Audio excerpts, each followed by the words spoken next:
Today's dumpster fire masquerading as a video is brought to you from the patron support of Firebite27. So lately, I've just been ever so slightly exhausted with all the new releases coming out this year, and I've been wanting to revisit the past of figures that were untapped gold mines but forgotten about to the sands of time. And what better way of doing that than to bask in the stupidity of the Unicron trilogy, featuring some of the most batshit and in some cases absolute dumpster fuck design elements. The Unicron trilogy was certainly an interesting series. Not necessarily good by any means, but still has an undeniably large fanbase supporting it. My experience with the Unicron trilogy has pretty much drawn me to the conclusion that it's just a barrage of narrating attacks as they happen, 25 seconds of recycled stock animation from every single literal transformation, and just a ton of goddamn noise. I mean, big same, but I'm also not a professional production company. If I could describe the Unicron trilogy in a nutshell, it'd pretty much look like this. They're in danger. To save them and the galaxy, we must find the 4 cyber planet keys before the Decepticons can use them for evil. It is our mission. Punch out! Jet fire! Vector fire!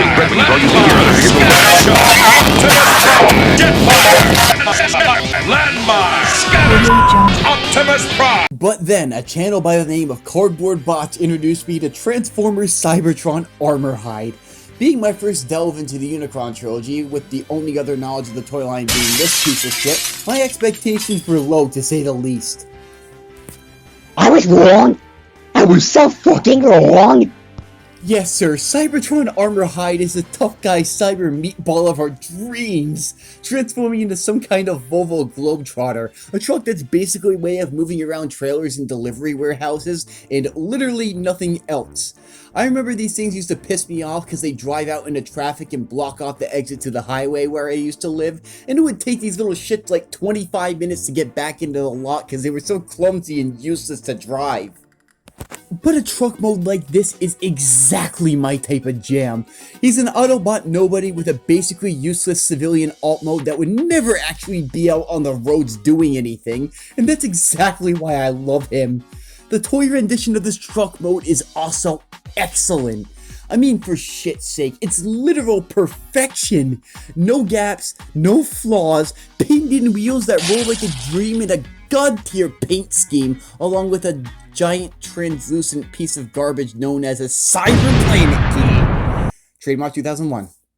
Normally, I really don't like spring-loaded gimmicks, but this one right here is so fucking worth it. You spring in the Cyber Planet Key and you get missile tits on a truck.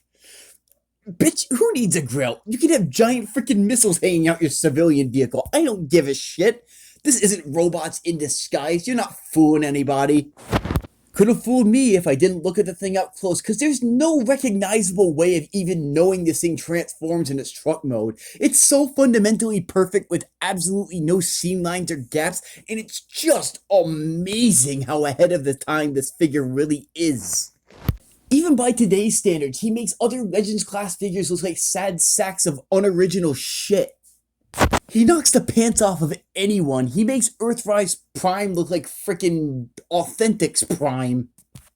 Now I could talk about this truck mode all day, but the real part that sold me on this thing is this batshit out of this world transformation scheme.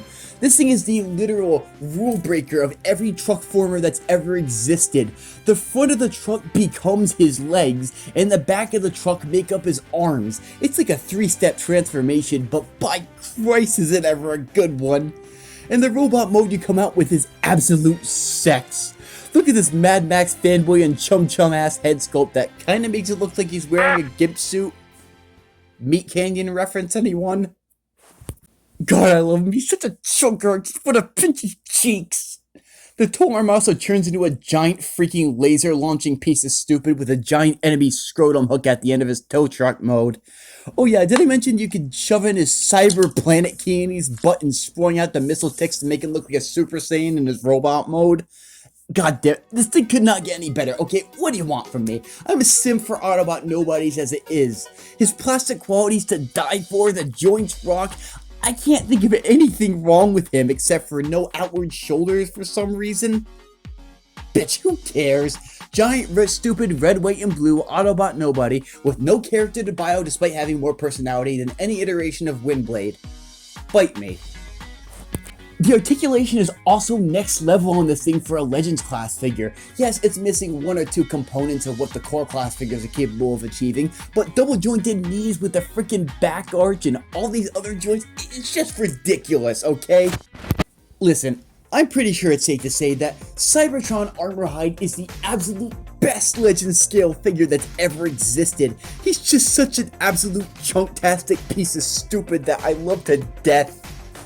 There's a BotCon Huffer repaint, a black and yellow Movieverse repaint from years ago, and the best part is you can still get this guy in the aftermarket for a good price because of the negative attention that the Unicron trilogy manufactured for itself.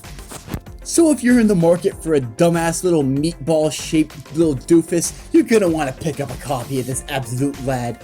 His truck mode's perfect, his robot mode's perfect, his joints rock, the plastic feels heftier than some mainline deluxes now, and he's just an absolute rock. I'm finally gonna make it through an entire video without complaining about exclusives, distribution, aftermarket prices are...